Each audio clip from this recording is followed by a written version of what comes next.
Hello tout le monde. Alors voilà, aujourd'hui j'ai une story. J'ai une story à vous raconter. Oui, c'est pas dans mes habitudes, mais là c'est nécessaire. Je dois vous raconter cette story parce que c'est pas simplement une story, mais c'est plutôt un message que j'ai envie de faire passer. Donc je préfère déjà prévenir. Pour ceux qui sont pressés, qui n'ont pas le temps, ma vidéo fera plus d'une minute.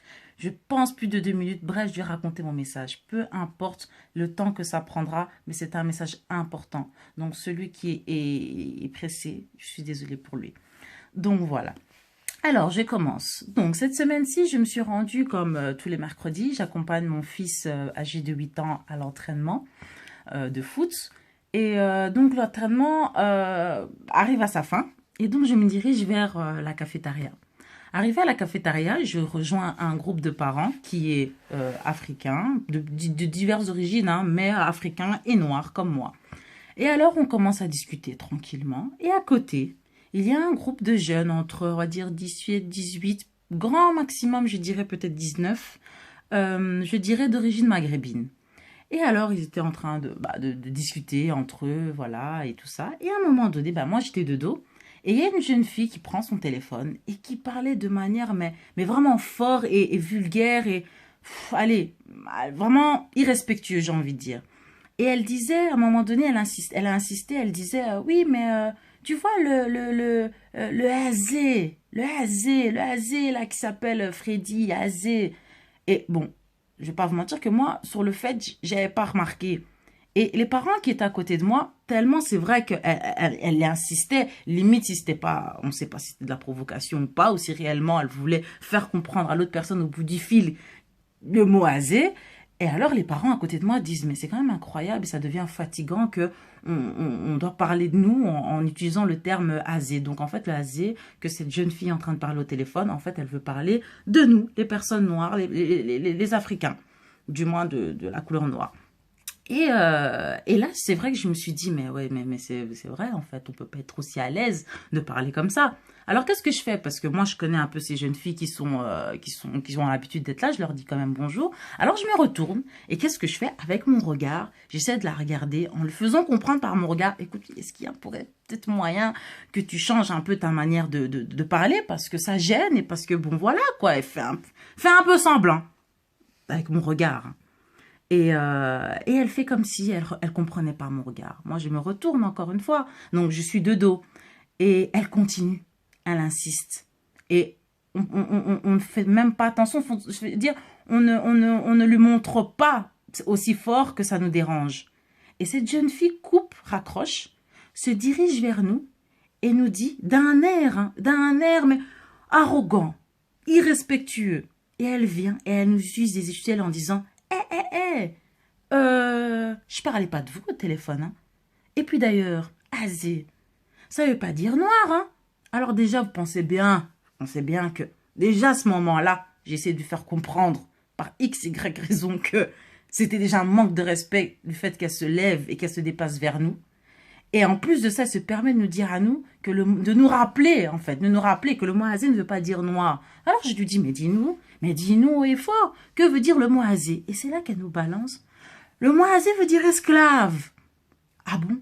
J'ai dit donc, en fait, toi, pour qualifier une personne africaine et noire, tu es obligé de parler dans ta langue en disant le mot esclave. C'est comme ça que toi, tu vois les personnes noires. Elle a dit, oui, mais bon, je vois pas ce que j'ai dit de mal, hein. Je vois pas ce que j'ai dit de mal. De toute façon, j'ai pas parlé de vous. J'ai dit, t'as pas à parler c'est pas une question de parler de nous. Tu parles des gens comme nous. Alors, vous pensez bien, je vais pas rentrer dans les détails, ça fait un scandale général, parce que j'ai pas voulu laisser ça passer. Et surtout qu'en plus, ça m'est monté quand elle a commencé à dire, et puis de toute façon, je ne vois même pas pourquoi vous vous permettez de faire genre, parce que déjà, vous, entre noirs, vous-même, vous vous appelez Azé. Moi, vous pensez bien, je suis encore montée sur mes gonds en disant, mais je suis pas là-dedans, t'as pas à dire ce genre de choses, nous sommes des êtres humains, nous sommes ceci, bref, en tout cas, j'ai tapé du poing. J'ai tapé du poing et c'est vrai, ça a fait un scandale, ça a fait du bruit. Mais vous savez, ce jour-là, j'ai été, mon bruit est passé comme une folie. Alors, moi, j'aimerais poser une question. Est-ce que nous, aujourd'hui, en tant que personne noire, aujourd'hui quand même, franchement, on a des enfants, on a des petits frères, on a des petites sœurs, même entre nous. Est-ce qu'il serait possible comment expliquer ça? Est-il normal en fait? Est-il normal de considérer ce terme? Est-ce qu'on est obligé d'aller dans le métro, au foot, partout, x, y endroit et entendre le mot asé? Alors vous savez, eux c'est vrai, c'est très bas de leur part, c'est très bas, c'est scandaleux même de nous qualifier d'asé parce que c'est nous traiter d'esclaves.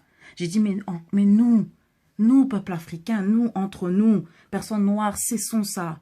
Cessons ça. Alors, je comprends qu'à un moment donné, dans la jeunesse, hein, quand on veut parler un peu le langage de la rue, on est tous passés par là. Je ne dis pas que je n'ai jamais utilisé ce terme-là, mais c'était réellement en tant qu'ignorante. En tant qu'ignorante. Je suis très tard que le mot asé voulait dire esclave.